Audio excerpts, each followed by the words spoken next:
Hi guy, I'm Laurie from AI Elephant. Hi guys, I'm Leo.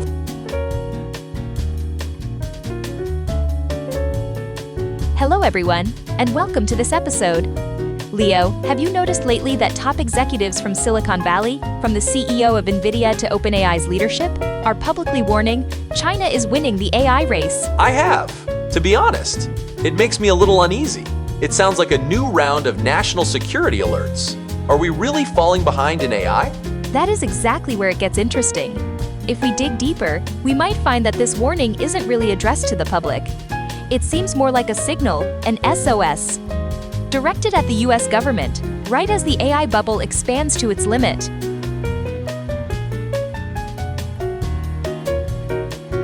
Let us start with Nvidia. The warnings from Jensen Huang carry the most weight. After all, Nvidia's market cap has soared to $5 trillion, making them the only ones truly profiting from this AI gold rush, the ultimate sellers of the shovels. 5 trillion! That number is insane! It feels fragile. The entire stock market seems to be riding on this. The Buffett indicator is over 220% of GDP. This is one of the biggest bubbles in history. Precisely. Against this backdrop, why would Huang warn that China is winning? A core motivation is that the US government banned Nvidia from selling its most advanced chips to China, costing them a massive market of 1.4 billion people. So his warning isn't purely patriotic. He is saying, China is winning because of your regulations, which hurt my business. And also, they have cheaper energy and looser rules. He is pressuring the US government. He is pressuring them for deregulation. And more importantly, he is seeking a federal backstop for this $5 trillion bubble. He needs assurance that when the hype-driven valuation inevitably collapses, the government will step in to save it.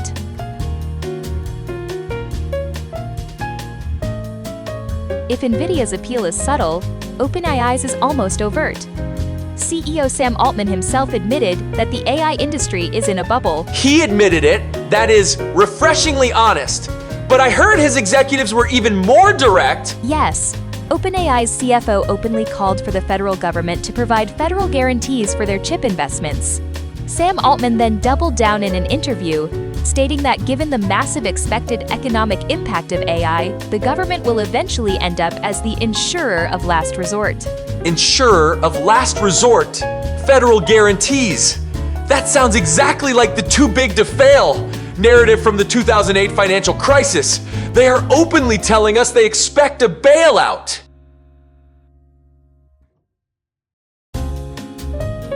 Naturally, this caused an uproar. So Sam Altman quickly went on Twitter to clarify, stating, "We do not have or want government guarantees." Oh, come on. That is a classic PR walkback. Yet, just days before that tweet, OpenAI had sent a letter to the US government. And in that letter, they explicitly called for loan guarantees and direct funding using the Defense Production Act, all wrapped up under the flag of competing with the PRC. So they say one thing publicly, but their letter reveals their true intentions. And their rationale for this financial support, naturally, is fighting the China threat, right? Precisely. That is the power of the new Cold War narrative.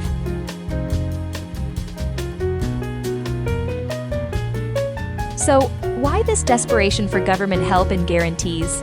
Because their entire business model is failing. And the real existential threat comes not from China's government, but from its open-source AI models. Do you mean China is building more powerful AI? No, quite the opposite. The threat comes from the open-source strategy being heavily promoted by Chinese companies like DeepSeek and Alibaba. Open source, meaning free. Open code that anyone can take and run themselves, correct? Exactly. This completely sabotages Silicon Valley's master plan. The philosophy here, as articulated by Peter Thiel, is competition is for losers. The goal is monopoly. I know this playbook. Step 1, hook everyone with a free service like ChatGPT. Step 2, once everyone is dependent, kill the free version and charge the whole world exorbitant rents, becoming the new feudal lords. But China's open source models just destroyed that plan. Now anyone can download and run a powerful AI for free, locally. There is no monopoly, no rents. This is what truly frightens Sam Altman.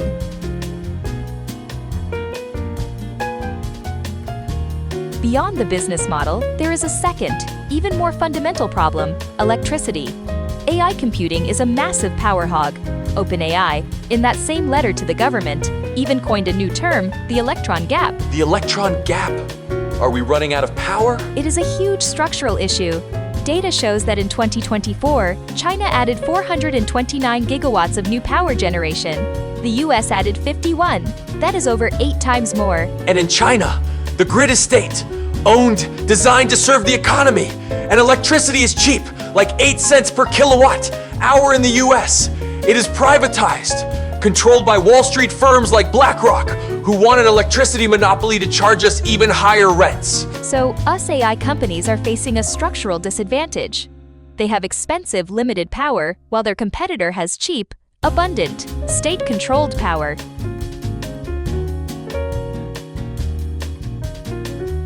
All these problems ultimately point to one financial reality. This AI bubble is being sustained by a financial game called circular financing. Circular financing! That sounds shady! Laughs close. It is financial shell game. Look at the loop. First, OpenAI promises money it doesn't have to Oracle to build data centers. Second, Oracle uses this promise as credit to order chips from Nvidia. Wait! And what about Nvidia?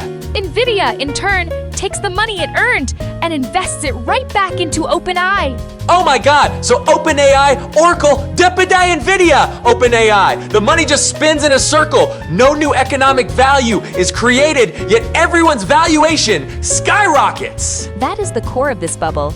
Sam Altman has committed $1.4 trillion to data centers over the next 8 years.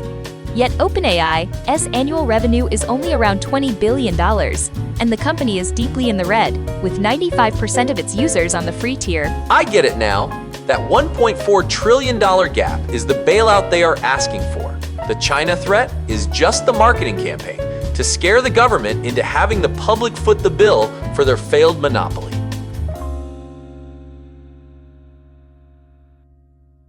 So, let's recap. When tech giants shout that China is winning the AI race, the subtext we truly need to hear is, first, they demand deregulation so they can regain the market they lost, China. Second, they demand the banning of the Chinese threat, the open source model to protect their broken monopoly plan. Third, and most critically, they are preparing for the collapse of an unprecedented AI bubble and demanding that the government and taxpayers serve as the insurer of last resort. It is not a race about technological superiority. It is a political request for a blank check. Thank you, Laurie, for today's breakdown, and thank you all for listening.